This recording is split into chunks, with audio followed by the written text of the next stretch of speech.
Oh, she didn't got up. All right. Uh-oh. Hold on. No, Seed I'm talk. back. I'm back. Stuff to make your seeds walk. Okay, here we are again. We got divinity. We got two topics we want to talk about today. We want to talk about the brother, and I really don't want to mess up his last name. Rest in peace, Christian Obunseli, Obunseli, and he was allegedly murdered because we don't know if it was self defense or not. We don't know what's going to come out by Courtney. I heard he was sleeping. Oh wow, Yeah, I heard he was like sleeping and she killed him and said it was self defense. But I've oh, also heard that the relationship was extremely volatile and that he was an abuser. And what's the truth, oh you know? wow. You heard it that he was knocked out, huh? Hmm. Yeah.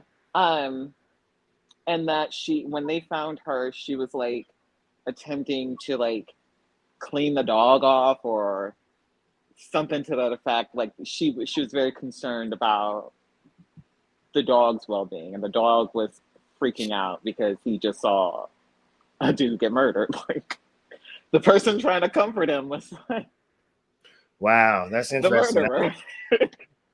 Yeah, so we live right now.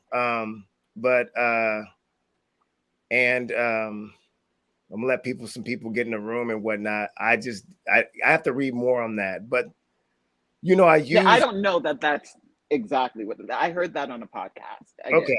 And So, yeah, I want to explore that. But I always start off with what's going on in pop culture, and then I have a broader question for the audience.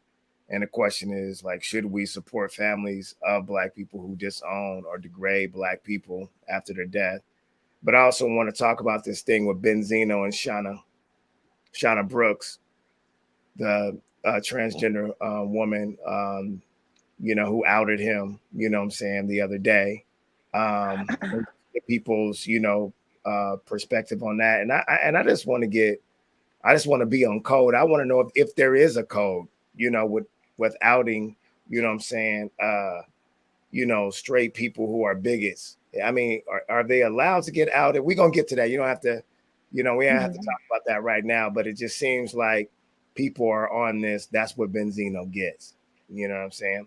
Because he has been anti-gay in the past. He's even admitted to actually beaten down. In his denial, he admitted his homophobia and transphobia. Yeah. Yeah.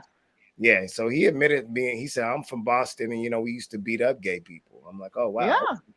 So anyway, let's unpack this because let's unpack the first one with Christian. This is C Talk. This is For Divinity, sure. Logic Amen. Um, so my thing with is that I feel like people want to run a credit report and do go through people's profile and resume when some black people die to see if we should support them in their death. I felt that same way with Antonio Brown when the NFL was on him. It was like we were bringing up a lot of stuff that he did that wasn't necessarily connected to actually what happened when he quit and ran off the field, and because there was an actual conversation that came up, what I'm saying, and he said, get off the field, so he did. But I saw a lot of people in that situation bringing up a lot of stuff that he had done in the past that was quite disappointing and embarrassing, to say the least. And I feel like people were using that as a tool to weigh in on whether we should support Antonio Brown. Now, this brother Christian, who has some not text message, sorry, some messages on social media prior to his death. I think he was in his late teens or 18, 19 or something like that. And he had said some disparaging, critical things about black women. And then he's with a white woman. And Mhm. it was like he got killed by a white woman. People were like, well, there's the irony. That's kind of what he gets. You know what I'm saying? And we get this a lot. And I think we're going to get the same thing when we talk about Benzino. I feel like it's the same energy. This is what these black men get. You know what I'm saying? This is what they get. That's the energy I'm feeling. And Okay. so, and I can expound on why I feel that way, but I want you to, um, you know, take it from your point of view, because the family came out and said, I really want, the support from the black community, some people in the black community were like, oh yeah, not so much. And they were like, why? Is it because he dated a white woman? And they were like, oh nah, because he already said some disrespectful stuff about black women, and we're not gonna actually go support him on this one. But it's, for me, it's not supporting him, it's supporting his family in their grief and their mourning. And I think Right. before we say no, we're not going to support him, we should even ask, like, okay, what's your expectation? What does support look like? Mm-hmm. Yeah. So what you think? So, regardless of what support looks like, he's not getting my support. And I think for me, being a Black woman in this country, we are subjected to white women weaponization. And when you have weaponized your preference against a demographic, that demographic is no longer beholden to defend you when, the ironic happens and your preference murders you. It's not a good thing. It's not something that any Black woman that I've encountered is celebrating or is like, hey, like, right on. Nor do they want the white woman to get away with murder. Like, I don't want her to get away with it. I think she's going to get away with it. And so when I, as an individual, evaluate, the probability of her actually being sentenced for this, being convicted and sentenced for this, when she's already been released on her own recognizance, why would I sit here and twist myself into a pretzel for a man who, when he did have the ability to use words, weaponize them against me? And so when other Black women then choose to lean into the irony and make jokes and do this and do that, I also don't feel it's my place to defend him, because where was he to defend Black women when he was alive? When other Black men were weaponizing, or not even just Black men, when other people weaponized their opinions and their colonial beliefs against Black women, he was in the bed of a white woman. So I'm not here to say that if you date a white woman, we won't support you. That's not the truth. That's not what anybody is saying. But that's what it's being made about, because people are unhappy with Black women standing up for themselves. See, anytime Black women stand up for themselves, anytime Black women want to play the devil's advocate, all of a sudden we're out of line. We need to fall in line, be the backbone, the support of the community, the this and that, ever in a cape, no capes. Edna Mode, no capes. We're not doing capes no more. If you are an abuser, if you are toxically masculine, if you are like, I don't have it to give. You see what I mean? Like, all of us as Black people then have to look at how we're also marginalized as Black people. So then women, trans women, queer people, all of these people who have to put up with the toxic masculinity of cis hetero Black men, we're drawing limits as to what we will support and what we won't support. Being callously homophobic and thinking that shit's gonna fly, nobody's gonna march for you. And I've been saying that. I've been saying, Black men, wake up. Your supporters are walking out the door. You're not gonna be able to do this, to abuse people, to get away with trying to put a Black face on white supremacy and think that everybody's going to still be riding for you. You're going to make yourself an unsympathetic victim. And that's exactly what he made himself. Yeah. Yeah. I mean, that's one way to look at it. I mean, I see a couple of things. Number one, the first and foremost thing that I see is that I think a lot of attention is being drawn to him being in an interracial relationship and him and him making those comments. And that seems like it's even more egregious than him being murdered by someone. And so when I mean, that's what that's the egregious part is happening because you are looking for support where it's not being given. You see what I'm saying? So if you would find an audience, and this is what I think should have happened and should happen, and I don't understand why Black men never do this. The white women who love Black men need to come in and step up and say something about that. This is a space for interracial people or people in interracial relationships to step up and say, hey, this is not okay. This is not what we're about. It should be a white woman who dates black men, who dates rich black men, that has to come on camera and explain why this shit is happening, where these undertones of racism creep into interracial relationships, and the economic reason why dating black men is not advantageous to white women, right? Like, she's very specific. I only date rich black men. She was specific for a reason, because she understands that if you don't have the currency, honey, your BBC ain't gonna get me through the night. It's not gonna pay the bills. Yeah, And I think support looks like supporting justice in this situation. And I think that right. the conversations about his tweets seem like they're getting a lot, I mean, just as much weight, if not more weight, than the fact that this man is deceased and he's dead. He got murdered. Because people keep asking women of color to support him after what he did to women of color. If people would just talk about it, if black men would just be like, hey, this is fucked up. We gotta talk about this. We gotta go off about this. We gotta make some noise. We gotta do this. We gotta do that. This can't happen. We need to let white women that we're in interracial relationships know we don't tolerate racism on this level. We don't do this. We don't do that. But what you're doing is asking black women, why are you not doing this? Is it because he was with a white woman? That's gaslighting. So you're saying it's all about tactic, because it's basically who has the better hustle.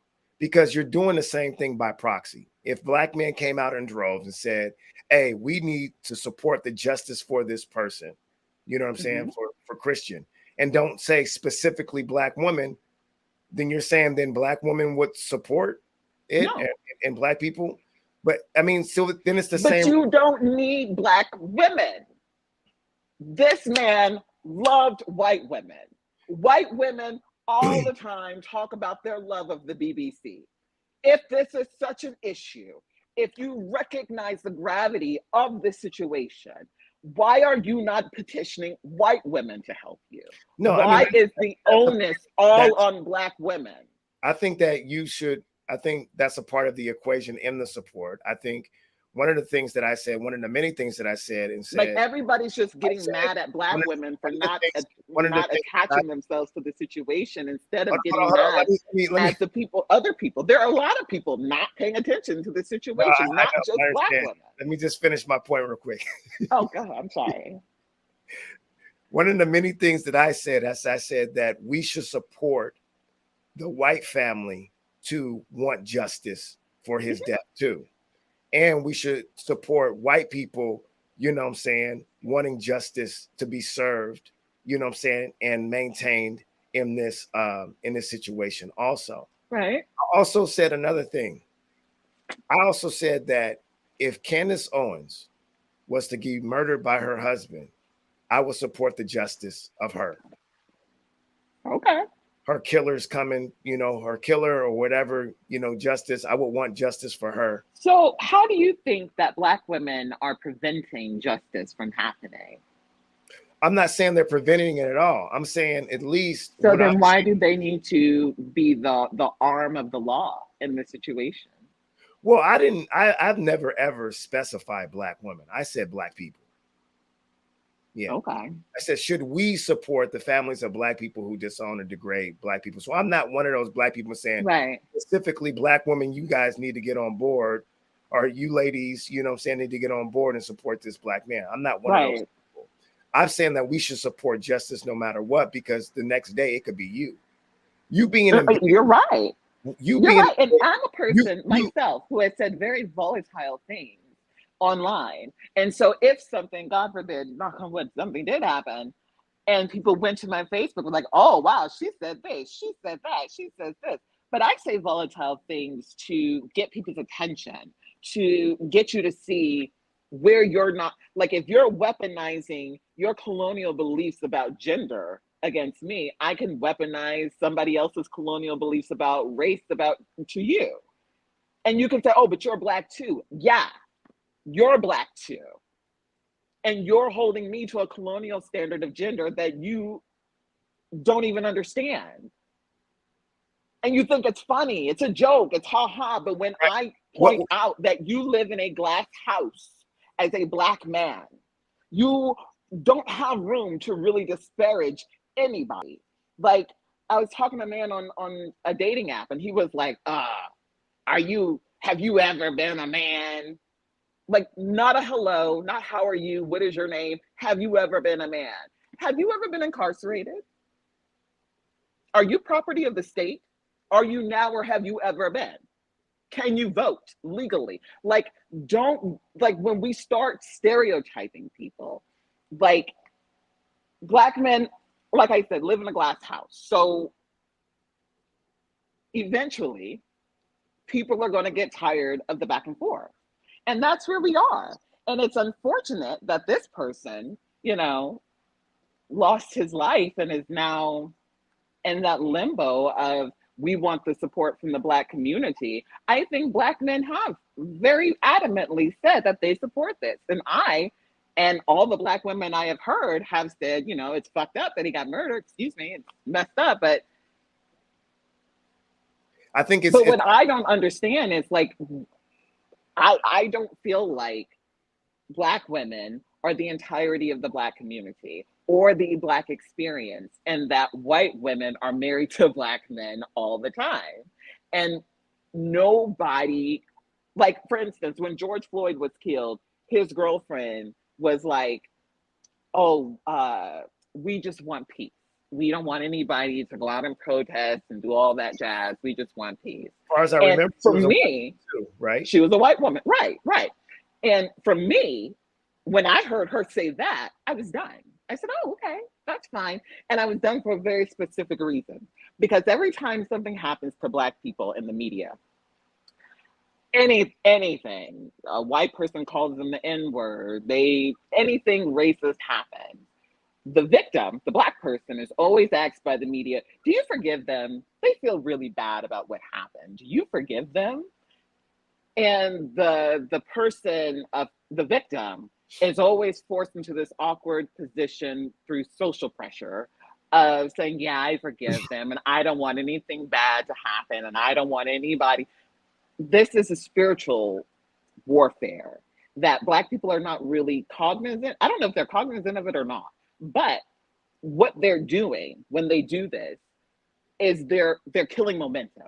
So Black people have this really amazing support system within our community, where when we see something happen to somebody who's Black, and the perpetrator particularly is white, we're like, oh, not going for that. We're all going to unite. We're all going to march. We're going to do the MLK. We're going to wear this out.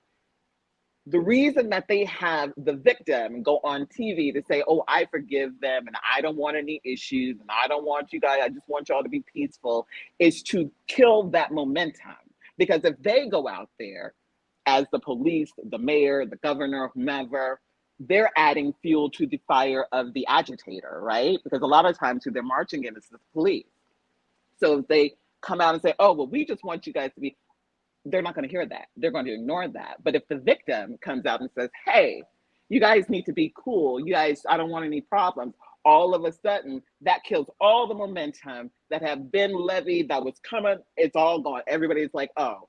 And it happens all the time. Yeah, I understand that point. I wanted to get back to the actual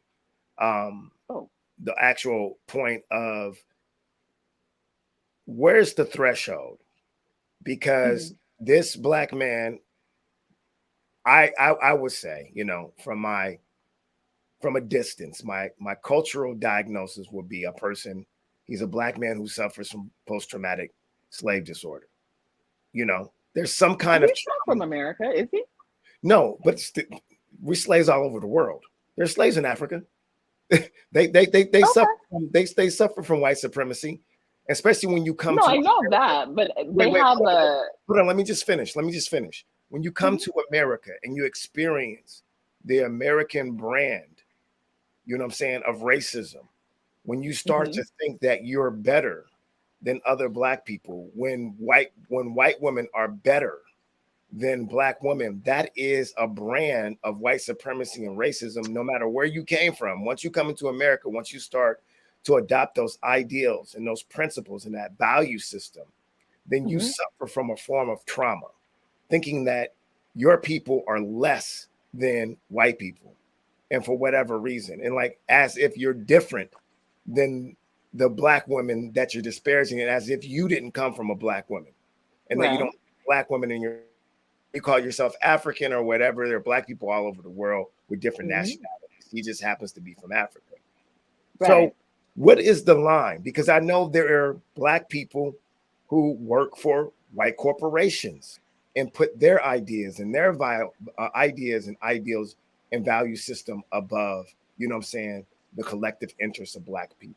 There are people that work for the education system, that work for law enforcement. There are black people who may date white people exclusively who don't ever say anything necessarily negative outwardly Mm-hmm. about black people or black women or not wanting to have a black partner, but they date exclusively white. And someone will say that's still a microaggression of white supremacy. You still are dating exclusively white for a reason. You know what I'm saying? And Mm-hmm. so it's like there's so many different ways that we can respond to the trauma of white supremacy that we definitely have to almost pick and choose what response to trauma is still worthy of our support when something happens to that. They started digging up receipts on George Floyd Mm-hmm. when he was killed. They started And it mentioning didn't change anything. the brother who And was George Floyd having a white girlfriend didn't right, change anything. and the But that's my and then the point, brother is that and then the brother who was killed by the police in Sacramento, who had a brother after he died, went to city council and jumped on the tables and made all this ruckus. They had receipts about him putting hands on black women. I mean, mm-hmm. they start to dig up the receipts when black men are killed of what they've done in the criminal, system and their whole range of their spectrum, to the point where we have to really pick and choose. Okay, are we gonna support this brother? Look at his receipts. That's like when if I ever get killed by law enforcement or a white supremacist or a white person, I wonder what receipts you're gonna look up on me. It's like, well, he did suspend this many black kids, and he's yeah, you know. So I don't think black people are that petty. I don't think, and I think by having this conversation, like, or even in that the way in which, like, you pose the question, um I think if you've done something detrimentally nasty, or you've added to, so like Omarosa, I like Omarosa. I'm a fan of Omarosa. uh a lot of black people do not like Omarosa. Don't fuck with her. Don't, you know. But the reason I like her is because when she got into the Trump administration, when she was hired in, um, she was the only person in the entirety of his staff, who had worked in the White House before. She was the only person in the White House who had an idea of how this should be ran. Everybody else was like newcomers, like, we're just winging it. But there were white women in the White House copying, like they're in school, off of Omarosa's notes, or like picking her brain for little insights about things and then turning around and presenting them like it was their idea. Black people lost their shits with Omarosa. A, because white people had already made you comfortable with assessing her as the villain with their editing. And then two, because she's a strong woman who wasn't afraid to take a stand and do something that she believed in, regardless if the That's not community why a didn't lot of believe in it or not. black people didn't like Omarosa. Praised and dang near worshipped Donald Trump and said But she that got paid to. wait, That was her job. that he was a brilliant and intelligent man, and it makes us question She your got paid to. intelligence if you think that. I mean, that's the reason why I was like, But if someone, if someone, if she was a victim and a recipient She of, was a victim. I would, She got fired yeah, unrightfully, and then nobody cared. Nobody said anything when she came out and talked about the way she lost her job, the way she got fired, the reason she got fired, when she had all of the tapes with all of the proof about everything, people still, it was that one black woman, I almost called her something else. I don't like her though. The Robin, whatever her name is, that work on one of those morning shows. Talking about, oh, bye Felicia, bye Felicia. Excuse me. This is a black woman who's telling you that she got fired due to racism. I can't dignify that comparison because she still has an opportunity to redeem herself. This brother has no opportunity to redeem himself. He's dead. She doesn't though. She tried, and everybody was like, "Bye, Felicia." Nobody cared. Wait. So hold on. This is my point. So, wait. Hold on. Redemption wasn't accorded. Hold on. So you're saying she's just as good as dead as Christian?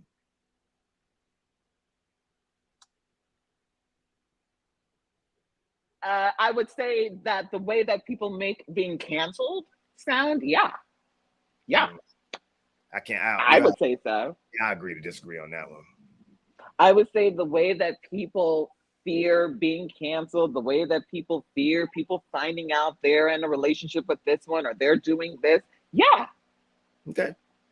Like like the threat of losing a social life and losing your actual life, they're very real things.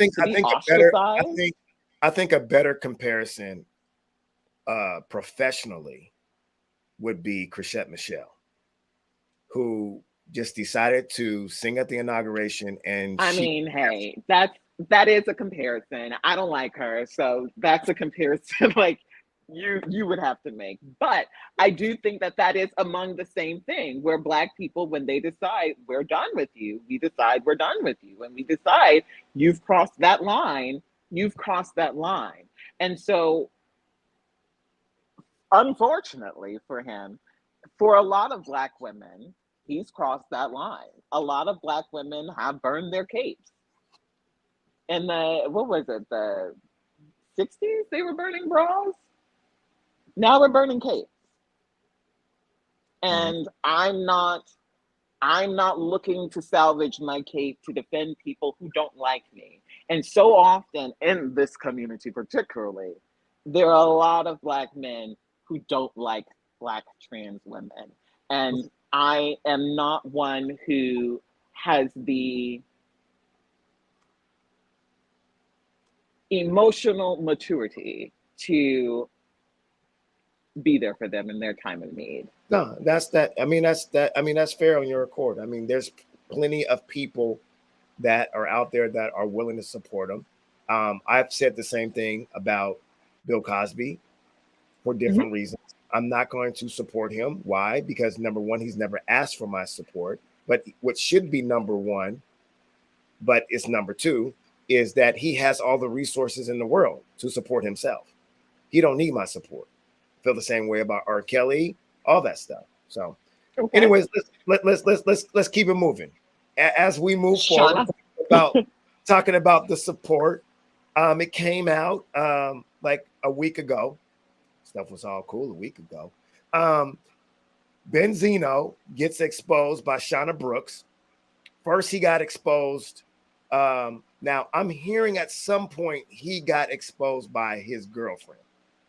I guess she allegedly unearthed some tapes and released them. But it was an partially edited version of the conversation between Benzino and Shauna Brooks that 50 Cent had released. And I seen this one interview with Benzino, and he was eating an apple, sidebar stuff. It just was very animated, and it was theater. It was so theater. He was hot. He was hot. He said F 50 Cent and his mother for releasing. That wasn't. I'm only laughing because you laughing. That was disrespectful, man. I mean, you can be killed for that. He was like F 50 Cent and his mother. I don't like trans women. He was like, Shauna and I are just friends and blah, blah, blah. You know, I'm a nasty dude. You hear me? I'm a nasty dude. If I really was doing that with Shauna, there would not be nastier on the tape and this, that, and the third. That tape is edited, blah, blah, blah. It might have been strategic on 50 Cent just to give you a little bit of it. And then Shauna comes in like the next day or a couple of days later. And it was basically all in the truth. He was like, I can't be seen with you. You're being selfish. You know, you can't go public with this because it's different for me. My family would disown me, blah, blah, blah. I'm an alpha male. How do I look? Da, da, da, da. So my thing is this. I was thinking, is there a rule or is there code? Is there decorum and etiquette in the LGBTQIA community? Because as far as I know, it's not cool to out anyone in their sexuality. However, I'm trying to figure out, is it decorum? Is it code to out a straight man or a straight person, straight woman who is bigoted? Because she straight just outed him. And I'm like, dang. But he has said some things like, in the past, I'm from Boston. You know what I'm saying? We used to beat up gay people. I heard him on a Clubhouse recording. Mm-hmm. He got so irritated with this one gay brother who was on there, who was making allegations that Benzino was gay because he said that he was sleeping in the bed at a Red Roof hotel. And then Benzino was like, well, you know, when you travel, you know, on the road and you go on tour, you know, we forward to a bed, you know, head to feet. And I was down and out. I got into it with my baby's mom. I had to go back to the streets. He was helping me out. I didn't have no money. And we stayed in a hotel room together. And then dude kept pressing. And he was like, man, you always try to make stuff gay.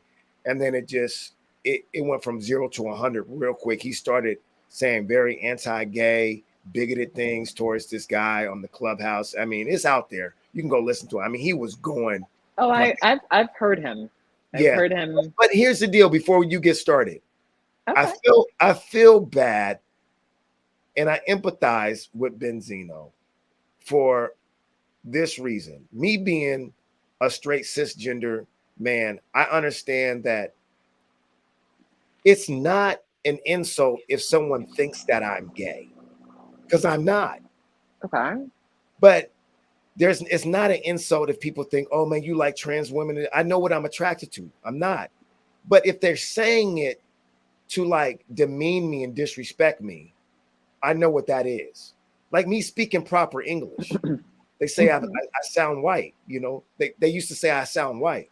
Oh, when I go to New Orleans, that's what they tell me. Yeah, that's not an insult until I know that you're saying it to try to disrespect me. That's number one. And number two, I really think he's emotionally and maturely immature. Oh yeah, duh. And I really think he might have a disability.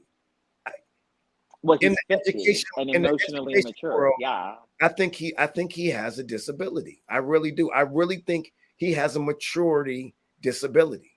Like the way that people trigger this dude. Like, I wouldn't doubt it if Benzino right now, and I don't want him to be, and I'm not making light of this, is on suicide watch. Seriously. Like people trigger this dude all the time. Like, they just mess with him, but he makes it so easy. And I wonder if he makes it so easy, is it because he has a disability? And I think a lot of times men, like the only thing that they're comfortable expressing emotionally is rage.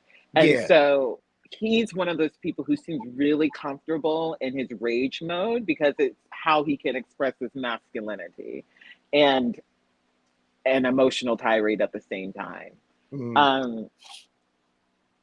So this situation, it's a loaded situation, right? Because exposing people is never okay. Outing people, never okay. However, exposure is a conclusion to variables that we are not currently discussing, right? So for me, as a woman of trans experience, what I wonder when I see the situation devolve is what happened? Like, what was the purpose behind the exposure? Like, were you trying to use his celebrity as a come up? Were you trying to get brownie points for betting a celebrity, which is not hard to do? Are you trying to, like, what was the motive behind this? Was this person abusive to you? Did he hurt you? Did he threaten you? The few times I've exposed people, generally, it started with me being threatened in some way. And it was like, hey, so if Chad here, has the balls to shoot me, we know what happened. However, when I did my research into the situation, I what I discovered answered itself. Um, it was Benzino who actually gave the game away, not her. And he was in an interview denying the voicemail that she was like playing. Yeah, yeah, And yeah. and like as if in a very Trumpian, don't believe what you see, don't believe what you hear, believe what I'm telling you type of way. And in that discourse, he discloses that they met on the set of 8 Mile. 8 Mile came out at No, it wasn't 8 2002. Mile. No. It wasn't 8 Mile. Unless he's saying two different movies. He said they met on the scene on the set of this small independent movie that he starred in. It's about to come out, and he said that they met each other, and it was something about. Sure? I'm I'm pretty sure I heard him say 8 Mile. No, But I'm positive he didn't say 8 Mile in the interview. That the most prominent one that's been circulated, he didn't say 8 Mile. And number two, he never denied that he was on that phone with that woman. mm-hmm. He denied that there was sexual romantic relationships. He said that they was right, but that's what was said on the phone. Was right. That? So I said, but that's what was said on the phone. Okay. What was said? Like that was the context of what was given through the exposure, was that there has been sexual, and what was used to evidence that was the phone call. And so that being said, I thought it was 8 Mile. Regardless, they had been in a relationship for a while. Like, this wasn't just something that came about, and I really think it was 8 Mile, he said. Like, I'm not in the interview that I listened to. It might be the one he was, but Benzino wasn't even in the 8 Mile. So how could they meet on the set of 8 Mile when Benzino wasn't in 8 Mile? Cue up his infamous beef with Eminem. I'm looking for their interview now, because we'll what I remember him saying. We'll find it later in the chat, but go ahead. So this scenario, I'll hold off on using my timeline evidence since you've challenged my note taken. But I gotta find my next place, because we'll just get off of that. You haven't been accused of being flush. So the idea, or the situation that they were in, where like, we're in a relationship but we're not telling anybody because you're famous and you have a career and you have this and you have that, blah blah blah blah blah. When trans women agree to this type of a relationship, it is for a couple of reasons, right? Like, either the man is worth it, or you feel like the connection is worth it. Like, I've not felt what I have felt with this person with anybody else, and thus, unless they're just insecure and will just be with somebody because he's, quote, straight. So what I heard in his voicemail and what he said, or in the conversation he was having, was him telling her, this isn't fair for me. And if we are in a relationship together, they're going to be extra hard on me, that they're not going to be on you, because they're going to see you and just see, well, she's just a female trying to get with a nigga. But if they see me, they're going to say that I'm gay. I didn't understand that logic at all. I was listening and I was like, I don't understand that. But, like I said, man, I don't But understand. This is what trans women are constantly having to deal with. And it's transphobia, not just from the outside world, but from the bedroom. to. Do you see what I'm saying? The person I'm in a relationship with has this misconception about my gender and what it means about him.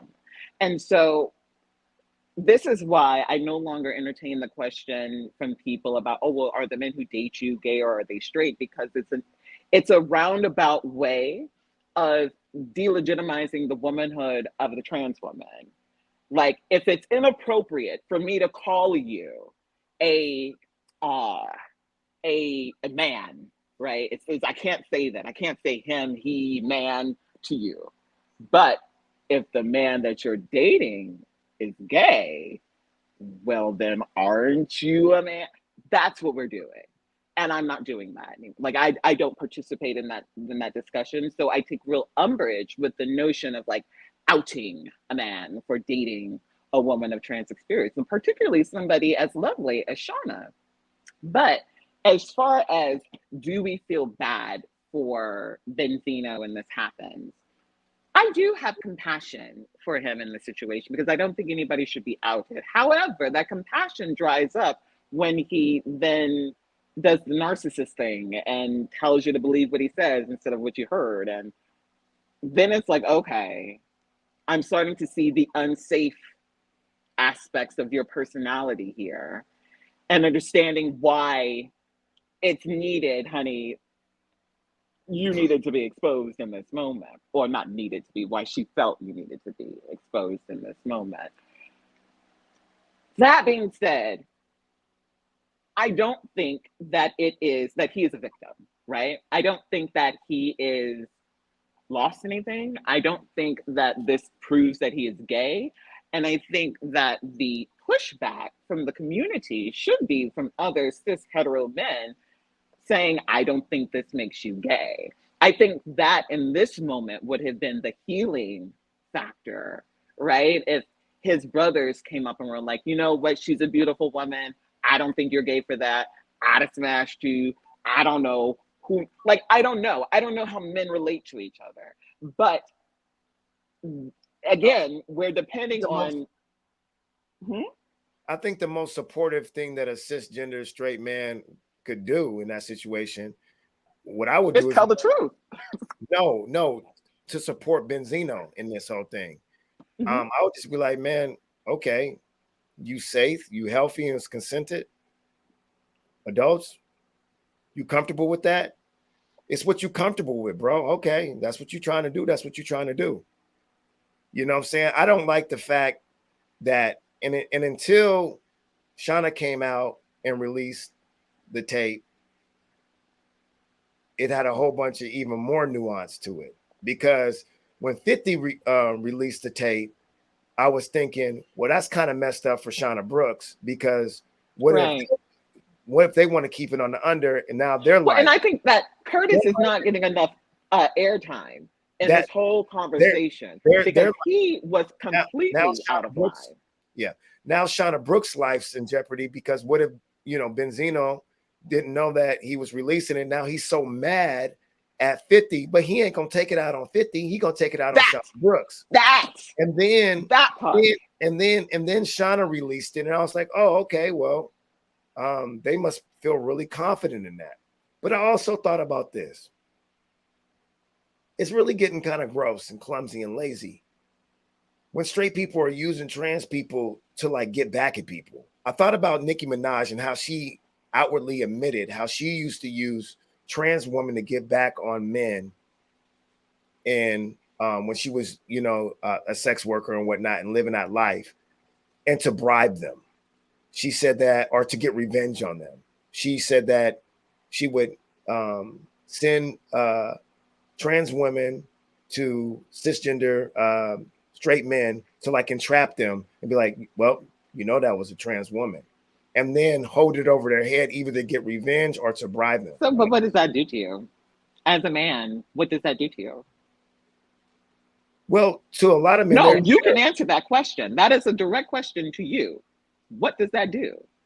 Your girlfriend right now tells you, oh, I brought a tranny in for a threesome with you. Now what? And then what? Play that tape out for me. It would be gross to me because she's gross to be lying, and it's malicious.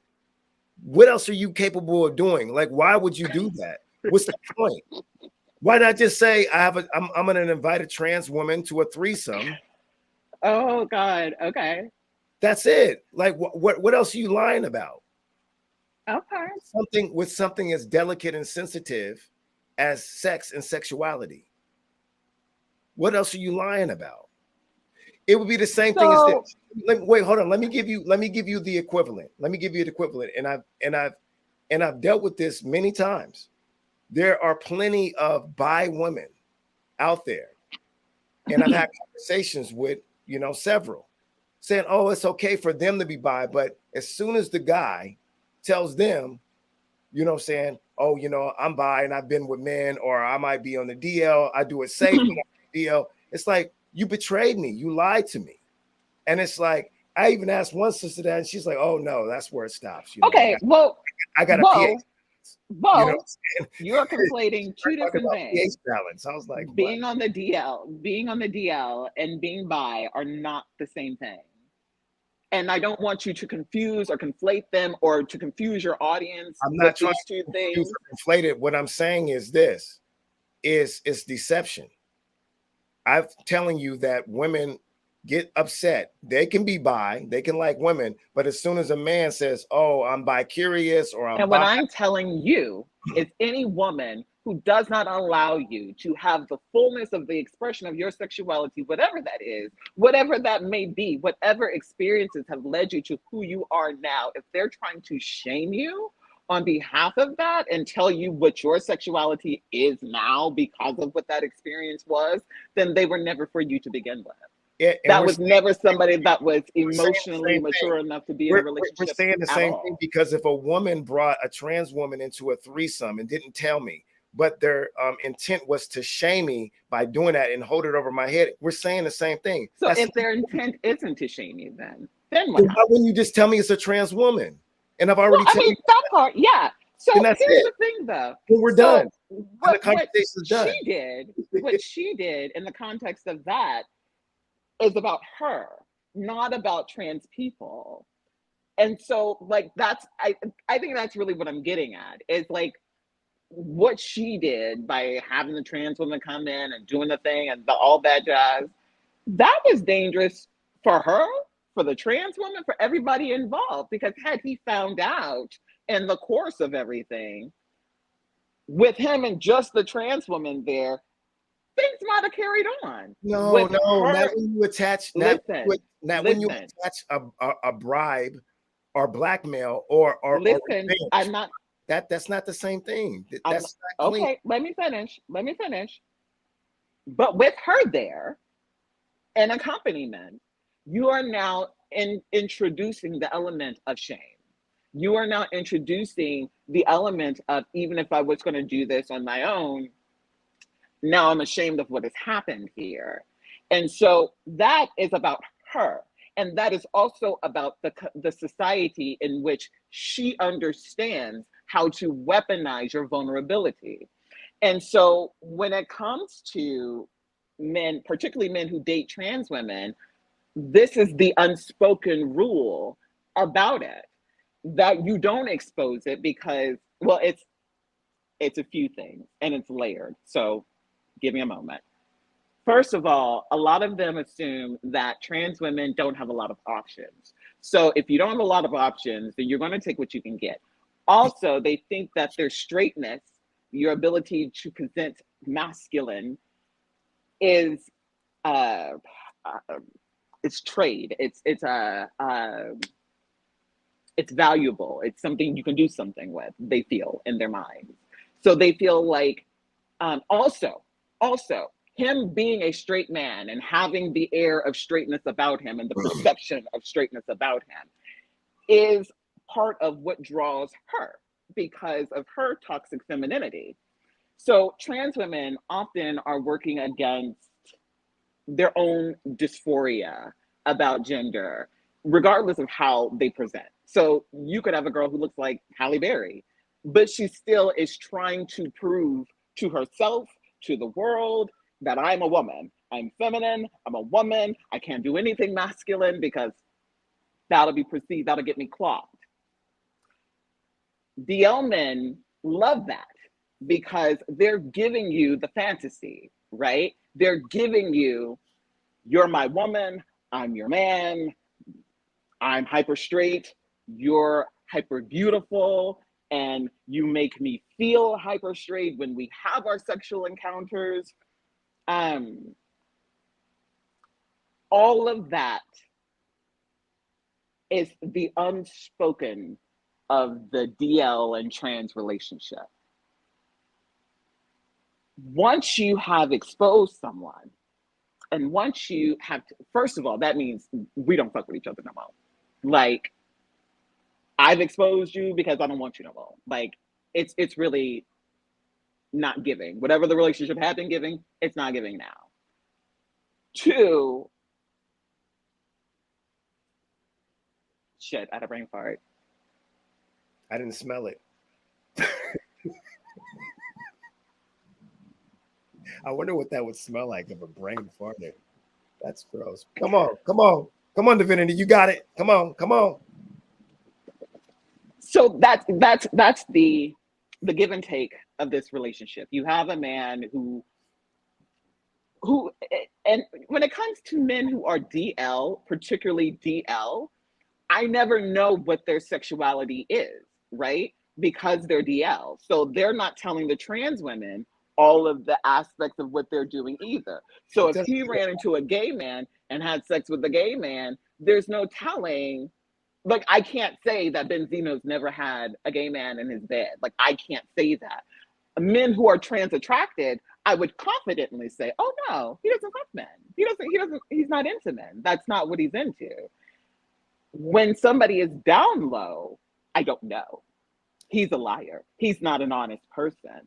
So when I see this girl at the end of her tether exposing this man, it floods my mind with, what the fuck have you been dealing with all this time, girl, to get you to this point? What I don't like, right? I do not like, and the reason I've taken the stance that I've taken on this, which is that I don't really think he's a victim, and I don't particularly care. Yeah, I want everybody to be safe. I want everybody to come out of this unscathed, and I would like cis hetero men to wrap him in support. But I don't think that he's a victim. What I do think, and what really bothered me about this, was when I got online and saw trans women playing respectability politics with cis people, saying, oh, this isn't all trans people, and all trans people don't do this, and this isn't, we all don't believe in this, and all of us don't do this, and please don't think that this is all of us. First of all, if you do think it's all of us, bitch, fuck you, okay? Entirely. And I said it with my whole chest.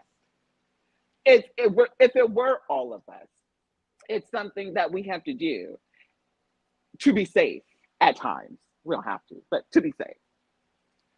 But if you are not engaged in dating trans women, if you are not engaging and sleeping with trans women, if you are not somebody who is a man, a cis hetero man on the DL, your perspective on relationships with trans women is really irrelevant. Like, your perspective on how trans women need to come forward and need to say this and need to do that, all of these respectability politics that people have made up in their mind about what trans people have to do to fit into a society is really trash. And it's so exhausting to have to listen to people who don't understand your experience, who don't understand gender, who don't understand the nuances of dating trans women, then pop in and want to give explanations as to why volatile things happen in relationships that involve trans people. For instance, people coming up talking about, oh, well, maybe he just wasn't into her. Maybe he just didn't like it. Like, a cis woman could never, like, you made a post about this, and I saw the post and I was going to comment on the post, but there were so many cis women in there pontificating about whether or not this man is even into trans women, and if that should even be. And I was like, girl, bye. I'm just like, just bye. Like, I'm not debating with cis women and non-trans attracted people anymore about men finding trans women attractive. The fact that most cis women look more like trans women these days than cis women should give you all of the answers that you need regarding what men think about or how attracted men are to trans women. Would you like to comment or interject? Yeah, I wanted to comment. I don't think Benzino's a victim at all. And I wanted to just say, like, when you start weaponizing people's vulnerability, it's not cool. It's cruel. You know what I'm saying? Cool. Yeah. So my thing is this: if a lot of DL, if not all DL people, are DL because they don't feel safe in their sexuality. Let Right. people feel safe in their sexuality. That's where it starts. And we start to shame people and whatnot. But that's how you tear down. That's how you tear it down. I can't expose. There is an what you're not intersection. hiding. There is a component of DL brothers or DL people. I don't know. There might be some DL women in relationships. You know what I'm saying? That, you know, I've actually have come across that. Men have been married to women who are DL, you know. Yeah, that happens a lot. Yeah. Because they don't feel safe in their sexuality. And I think But that we make men unsafe in their sexuality. I think that's very reductive to just say, oh, they're just liars. I think it's more than that. It's more of No. No, wait, they are just liars, but it is also that we are making them unsafe in their sexuality. You don't let me finish. I'm sorry. Go ahead. Go ahead. I'm sorry. I think if we started to educate ourselves and younger people at a young age that sexuality is a spectrum and not everyone is going to see sexuality the way you see it, and stop projecting your standards and your values and your pleasure onto other people, then we can let people grow into their sexuality in a natural, healthy, non-toxic way. And I think that a lot of DL people haven't been given that opportunity. And sometimes it's after divorce when she starts dating women and gets married to a woman and stuff like that. It was like, well, how long you been that way? All the while that I've been married to Theodore, I was that way. Well, we never knew because I never felt safe. Because they've been telling me since I've been watching Disney that I need to grow up and have a husband. And then I need to have a dog, 2 kids, and a picket fence. And we need to be married, and our wedding needs to be like that. And then they've been telling men other masculine things, this, that, and the third, blah, blah, blah, blah. Uh-huh. You know what I'm saying? So what you like is what you like. You find pleasure in that. You're going to find room for reproduction because that's just natural human beings. You're going to always want a family. There's a big difference between that. And then last but not least, and I'll let you go in, we need to stop reducing human interaction with whether we want to have sex with each other or not. And then that becomes the most comprehensive thing of whether you like or love a person is if you're willing to have sex with them. Right. That's just, we got to grow up, people. We got to grow up. Well, sex is a form of validation for a lot of people. I get that from? I get that from a lot of white women. Mm-hmm. Like how do I know that you like me? I'm not sexually attracted to you. It's not going to happen. And when it does happen, I'm like, it's never going to really happen because and it also is a gauge of how much power I have with you. You don't support my healing. You support my trauma. I'm not going to go to you for some of the most intimate, romantic aspects and most private points of my life because you already have so much of my public life. Why would I give you that? I'm not doing that. But then it's like, oh, well, Logic doesn't like white. I never said that. I'm just not sexually attracted to you, and I don't want that smoke from you. Okay. I just don't. I'm not into white women like that. I'm not. There are some occasions where I can definitely, identify a good-looking white woman. You know what I'm saying? Right. I've definitely had relationships with, white women before, 47 years old. But it doesn't support my healing. And I don't have to always, I shouldn't even have to explain it now. I didn't have to, but I shared it just so it could be a teaching moment. But no one has to explain that. If I say I don't like white women, that's it. That should be it. Why? Why not? Why not? No, that's a form of manipulation. That's a form of a toxic relationship or exchange. I don't have to explain my sexuality. I don't like it.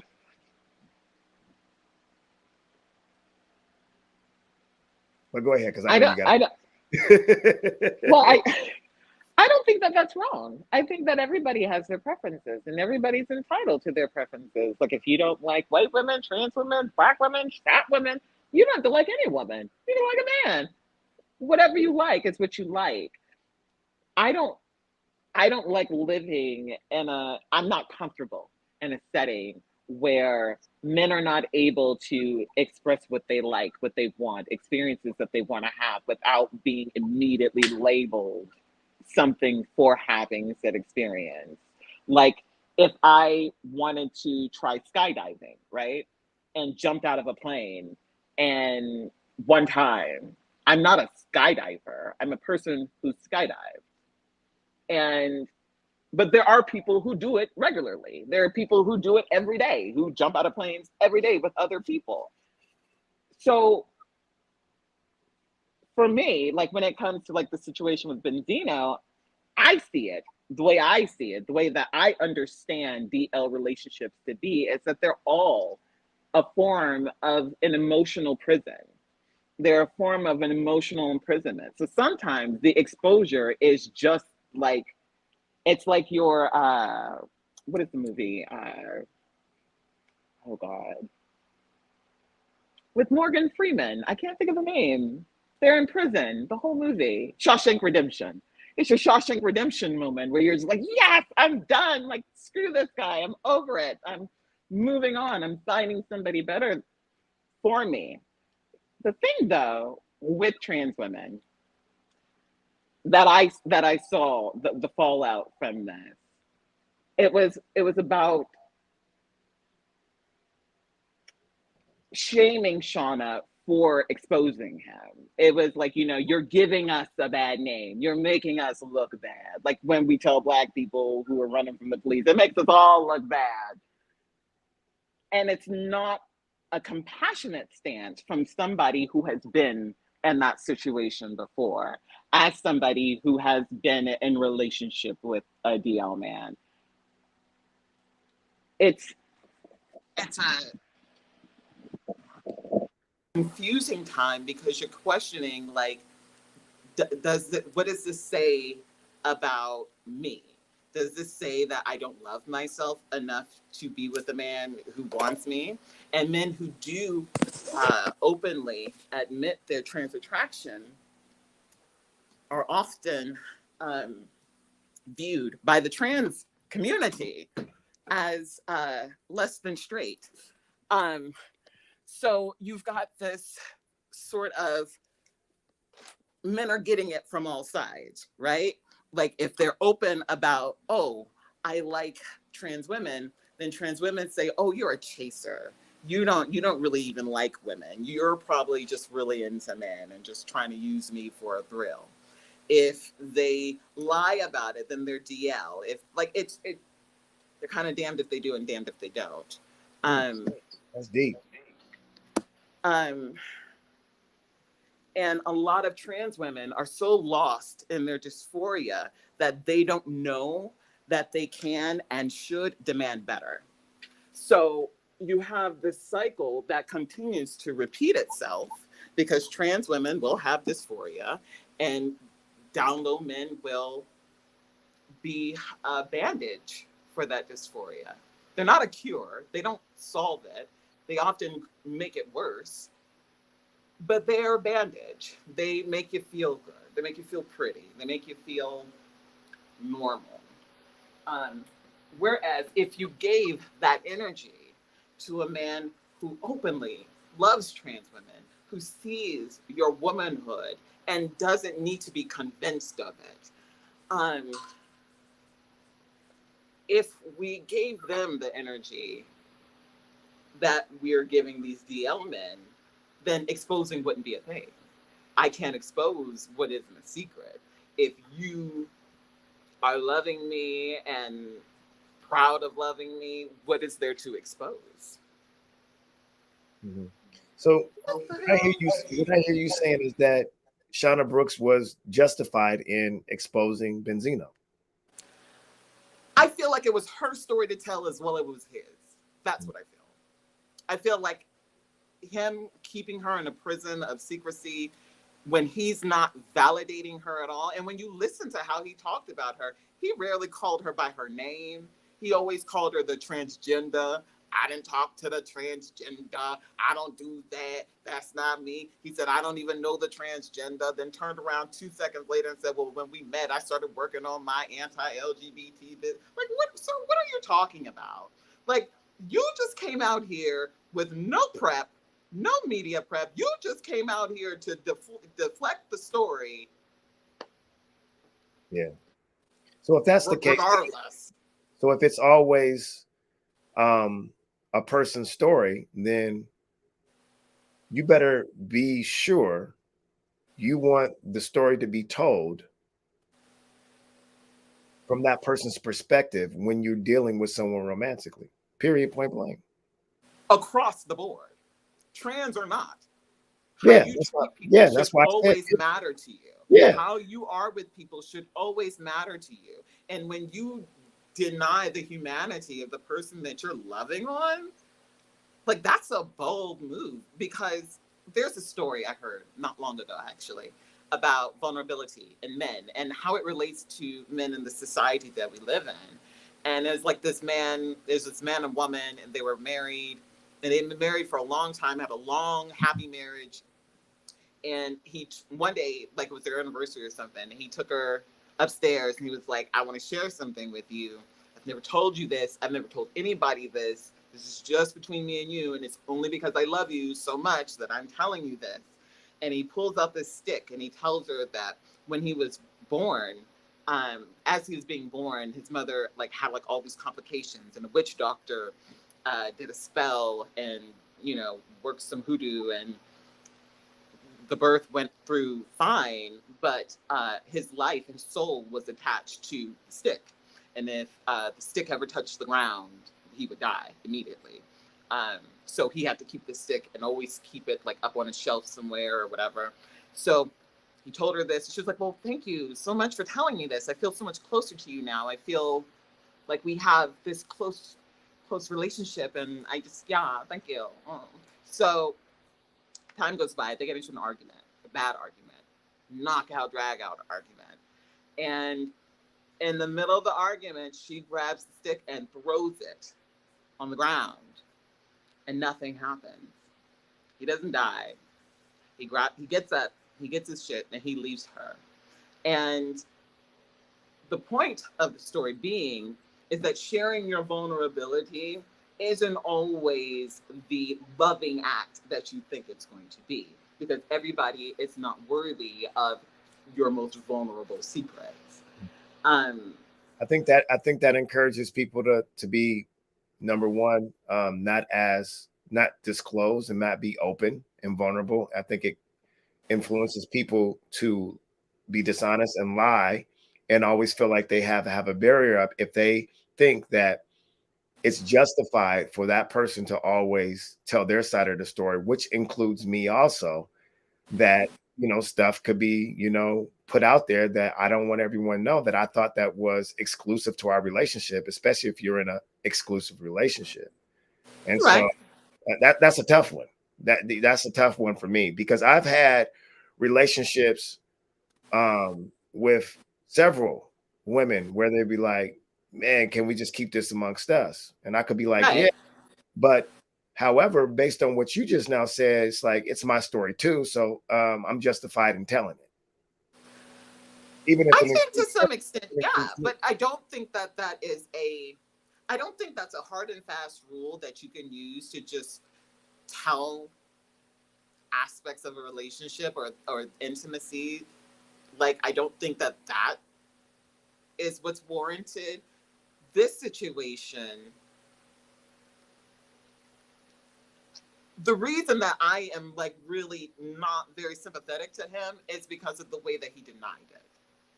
It's not even him being DL. It's the way that he was I don't know the transgender and this, and the way that he spoke spoke about her was what was like, oh my God. Like, I mean, I hope she gets your pictures next. Like, the way you just came at her, who does that? That being said, it being your story to tell, I think is much more in relation to like memoirs. Like, if I wrote my memoir, what would I tell and what wouldn't I tell? And I don't feel like being vindictive in exposure is the same thing. Like, I don't think those two things are the same. Am I being clear? I don't think she was exposing him. I think that her intention was to embarrass him. Probably. He probably embarrassed her. How embarrassing is it to be a trans woman as beautiful and affluential as her and to be rejected by a man who can't even get your pronoun right? Yeah, right? It's a tit for tat. The frustration that you would feel in that moment, I can't imagine it. I can't imagine sharing my bed with a man who thought I was a man who openly and publicly called me a man to deny his sexual engagement with me. That would be an embarrassment beyond. I can't fathom his embarrassment because I'm so like entrenched in hers. Like, girl, this is heavy. This is a lot. Like, I don't think it justifies that. I think people have a right to tell their story. People have a right to their story. I don't think you should be vindictive with your story. I don't think you should tell your story just to get people back. I wish she had told her story instead of leaving it so open-ended as to for everybody to infer or guess or whatever, particularly because people are not kind to women of trans experience. So the things that they guess, infer, pontificate are never favorable to trans people. Right. And then the other trans people coming behind her to play respectability politics in a way, sweeping up the mess behind her. Like, oh yeah, it's not us, it's just her. Don't worry about us. Nothing to see over here. I'm not down with that at all. Like, because what I understand and what I've always understood, I remember about a couple of years ago, it's like Trump had just gotten in office and I got into it with this trans woman and she was a Black woman, about my complexion Black. And me and her like got into it. We had a very, very big disagreement. And another trans woman came into the conversation and she didn't like the girl I was arguing with either. And she was like, oh yeah, because she's rude and she's this and she called, stop. I'm a grown woman. I can handle her. I didn't ask for your help. I thank you, but I'm gonna ask you to step back and let me and this other Black woman have our disagreement. She said, oh no, I'm agreeing with you. I'm trying to help you. I don't need your help.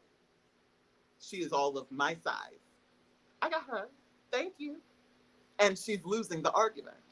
You're not helping. So, but people don't do that. When they see particularly a Black trans woman, they're ready to pile on. Oh, no, that's why this happened. That's why that happened. They will play devil's advocate on the murders of trans women in the comments like it's nothing. And it was like, I went into the comment section just yesterday, I think it was, a couple days ago. Somebody was talking about, oh, well, it was a white woman. It was actually a white trans woman she was talking about. White trans woman got murdered by some white man. And I don't typically speak up on their issues, but this just triggered me. Like, I went to the comments and it was a white woman talking about, oh, well, a man is a man and a woman is a woman. And that's all I came here to say. Okay, but what do you have to say about the murder? Oh, well, I don't, no. You came here. You had something to say. You wanted to offer your opinion. Pontificate on the murder. That's what the video was about. The video was not about her gender. The video was not about her identity. It was about he murdered her. But you're in here to talk about how you got to tell people you're trans. He knew she was trans. That's why he murdered her. Yeah. Hey, so I still got to break fast. I'm doing Ramadan. Let's get to the plan of action. It's been great. We can always continue this conversation. We got to have part 1, 2, 3, 4, 5, 6, 7, 8, 10. Of course. Because you got a lot to say. We gotta work on our chemistry too, so we can so we're not talking over each other so much and stuff. Yeah. But this is a great conversation. Based on what we talked about today, give me one plan of action, because I know you got several on these topics. Just give me one, and dealing with either one of these topics, just give me one plan of action based on what we talked about today. One, I would have to say Black men need to start looking elsewhere for their allies and also being better to each other. Because this situation, both situations, I think if Black men were better to one another, if Black men did value each other's voices and perspectives more, as that when it didn't only align with their toxic masculinity, you wouldn't need a woman's validation or Black women to come in and add to the numbers for whatever. Like, you'd be able to generate that community and support regardless of whether or we're not there. And even when it comes to like exposing that you like or that someone likes trans women, like, it's on men, because I can't change the culture. I can't do anything but exist within it. You know what I mean? But you as a man have the ability to say, I don't think dating a trans woman makes you gay. That doesn't register as homosexual in my mind. And it's weird that you would put it that way. For instance, my first boyfriend, Mark, he is a white guy. When me and Mark broke up, I was so mad. Like, he had cheated on me, and like, he was financially abusive. Like, there was a lot of shit that had went down. And I was like, fuck it, I'm gonna expose him. It was never a secret. Like, I was in a whole relationship with this man. Like, even though we didn't shout from the rooftops, I'm a trans woman, he was never embarrassed to be with me or to be with a woman who is trans. So when I called, like, one of his friends, I think it was his aunt, I called and I was like, hey, just so you know, I'm a trans woman. And she was like, I'm sorry, what? And I was like, yeah, Mark likes trans women. And she goes, so if I hear you correct, you're a woman who is trans, and you're now trying to expose a man for sleeping with you as gay? Like, make that make sense. And I was like, bye. I had nothing. Like, I was disarmed in that moment. And I went into the battle fully armed, knowing I have everything. I have all of the knowledge. It meant nothing.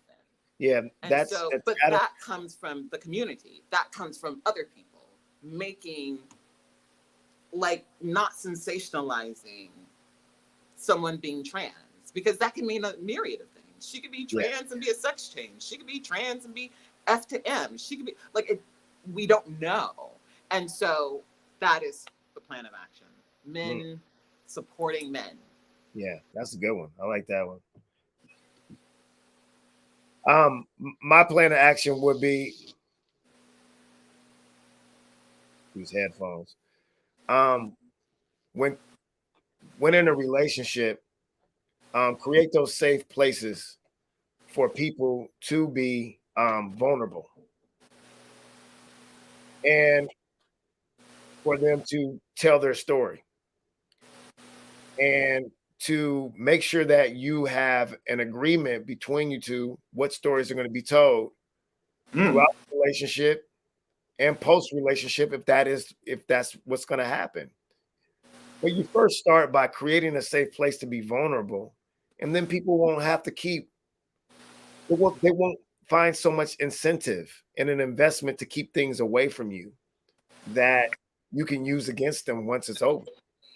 And once people have a safe place where they can be who they are and be vulnerable, people are going to understand. People are going to understand that I'm not going to tell my part of the story and expose him because I wouldn't want him to do that to me because I've been very vulnerable. I've been very, very vulnerable. And whatever I do to hurt him in his vulnerability, he can weaponize too and do the same thing to me. Mm-hmm. So just create those safe places where you can be, vulnerable. And that's something sacred. It's not something like I'm being vulnerable so you can get me back one day. You know what I'm saying? And But we live in a world of people who don't know how to create relationship. right. You know, like who think this sex that we're having is the relationship. Who think like you not liking what I am is a good foundation to build on. Like it's not. It can never be. And so I'm sorry, I didn't mean to cut you off again. No, that's it. That's it. But we're gonna have to rebroadcast this one again. It's been C Talk. It's been Divinity. It's been Logic Amen. I trust y'all learned a lot. I know I did.